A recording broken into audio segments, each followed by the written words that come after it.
여러분 안녕하세요. 쌤서희TV 최서희입니다. 수능 국어 1등급 쌤서희TV와 함께라면 문제 없습니다. 자, 오늘은요 2026학년도 우리 수능 특강에 수록되어 있는 작품이죠. 김승옥의 차나 한 잔이라는 책을 가지고 와봤는데요.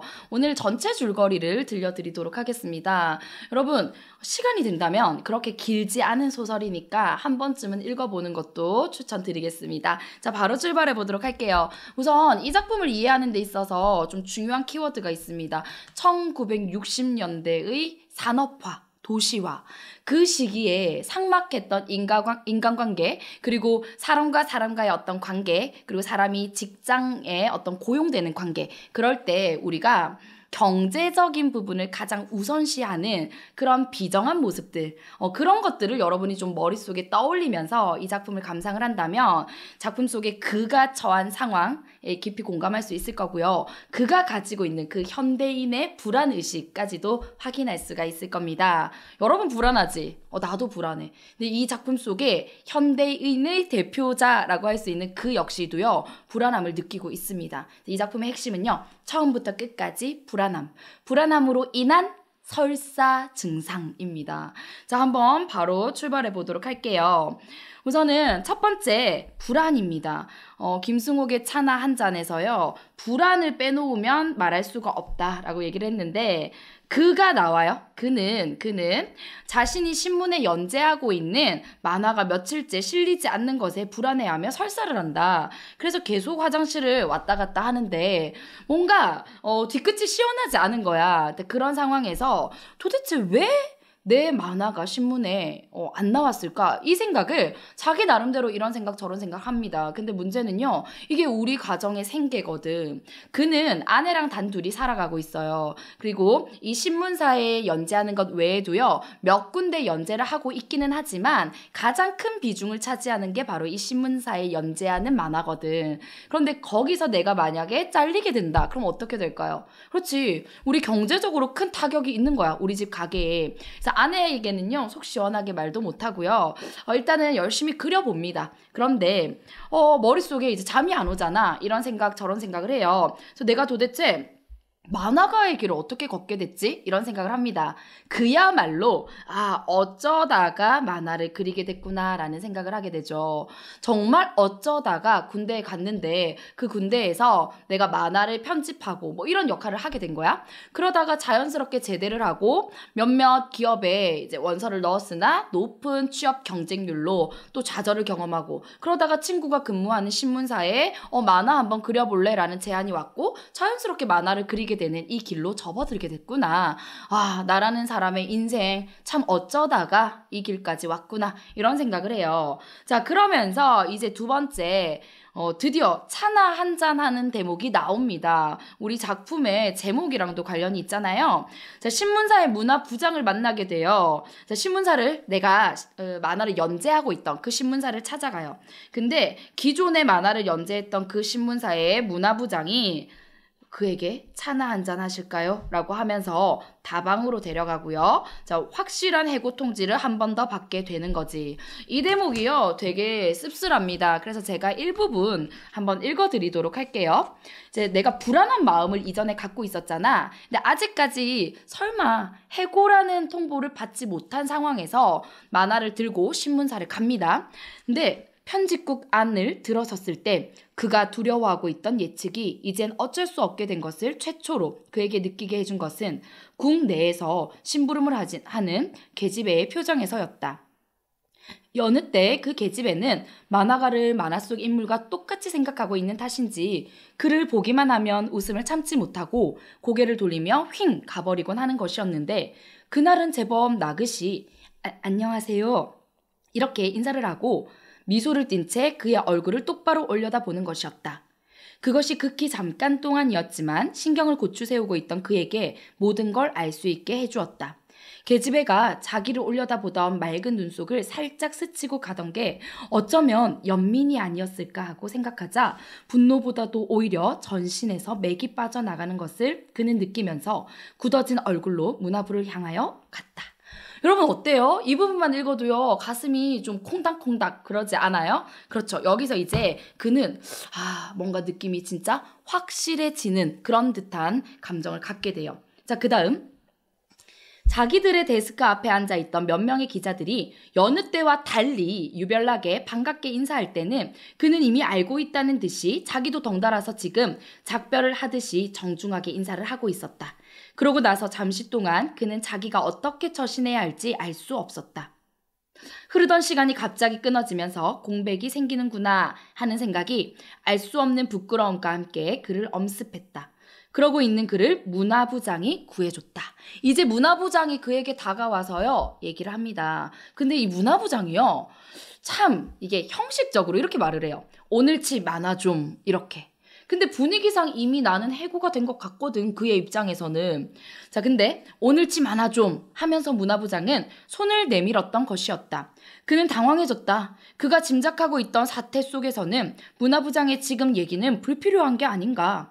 그는 옆구리에 끼고 있던 서류 봉투를 살그머니 좀 힘을 주어 끼면서 땀이 송글송글 맺히고 빨개진 얼굴을 손바닥으로 닦으며 말했다. 그려오지 않았는데요. 말하고 나서 그는 금방 후회했다. 어쩌면 자기의 짐작이라는 게, 여기서 자기의 짐작은 뭘까요? 그치, 나 아마 해고되는 것 같아. 해고된 것 같아. 근데 그게 얼토당토 아는 게 아닐까? 자신의 신경 과민으로 자기가 지금 큰 실수를 저지르고 있는 건 아닌지. 그러나 문화부장의 다음 말은 그의 그러한 희망에 찬 기대를 산산이 부숴버렸다. 아, 그럼 알고 계셨군요. 이 말이 뭐야? 그렇지, 당신 해고됐다는 거 알고 계셨군요. 하면서 문화부장은 자리에서 일어서면서 그에게 말했다. 차나 한잔 하러 가실까요? 자, 이 대목입니다. 굉장히 제가 감정이입을 해서 보니까요, 너무 슬픈 거야. 짐작했는데 알고 계셨군요. 확실시 되는 순간이죠. 그러면서 이제 차나 한잔 하러 가서요, 다방으로 가서 이런저런 얘기를, 그것도 꽤 형식적인 얘기를 나누게 됩니다. 근데 여러분, 이 제목이 차나 한잔이잖아. 그러니까 이 대목을 좀 주목을 해야 되는데요. 실제로 수능 특강의 문제로도 나온 부분입니다. 여러분, 차나 한잔 할까? 이거 어떤 의미가 있어요? 이제 전통적인 인간관계의 느낌으로 봤을 때는요, 이거 되게 인정적인 말이야. 인정이 있는 말이다라고 얘기할 수가 있죠. 그런데 지금 이 대목에서 차나 한잔은요, 그를 해고하기 위한 지금 현대 사회에서 이 대목에서 그에게 있어서는요, 해고 통보를 위한 말이야. 자, 짐작하고 계셨군요. 알고 계셨군요. 하면서 차나 한잔 하러 다방에 간 다음에 확실하게 통보를 딱 해주잖아. 그래서요, 전통적인 인간관계가 지닌 그런 미덕에서 이제 현대적 인간관계에 어떻게 비정함으로 이 차나 한잔이라는 말이 바뀌었구나라는 걸 여기 이 장면에서 알 수가 있습니다. 그리고 그 부분이 선지 하나로 출제가 됐었죠.